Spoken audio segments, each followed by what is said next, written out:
Video मैं शुरू कर रहा हूँ मोबाइलों से और दुबई एयरपोर्ट से, और बाकी आपको दिखाता हूँ आगे आगे।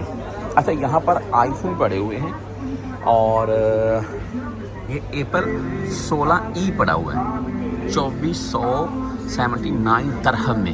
ये एप्पल 15 पड़ा हुआ है 3200 दरहम में। स्टोरेज 128 256।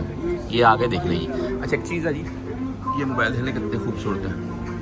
मैं आपको रेट भी बताऊँ, दुबई ड्यूटी के साथ हैं जी ये, और यहाँ पर रेट है जी 2380 में। क्या बात है। बाकी ना यहाँ पर सैमसंग के भी हैं, एसेसरी भी हैं। मैं आपको जो और रेट है ना जिनके, वो दिखाता हूँ। अच्छा जी, दुबई एयरपोर्ट से लाइव हूँ मैं, और आपको कुछ चीज़ों के मोबाइल्स की एसेसरी और मोबाइल्स वगैरह के रेट यहाँ पर से आपको बताना चाहता हूँ मैं। यहाँ पर काम महंगा कितना है ये देख लेंगे। पावर बैंक दिखाई दे रहा है आईफोन। मैंने ये पाकिस्तान से लिया है 3000 mAh का 2500 पाकिस्तानी रुपए का। ये यहाँ पर दुबई में 5000 mAh 239 दरहम का।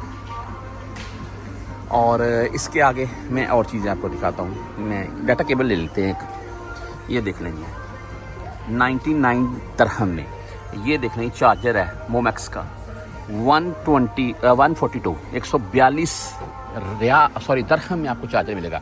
अच्छा, मेमोरी कार्ड की वैरायटी है यहाँ पर देख लें। ये कुछ चार्जर अडेप्टर हैं। मैं कुछ मोबाइल की एसेसरी मोबाइल्स भी देखता हूँ, अगर मिलते हों तो उनके मतलब भी आपको बताता हूँ।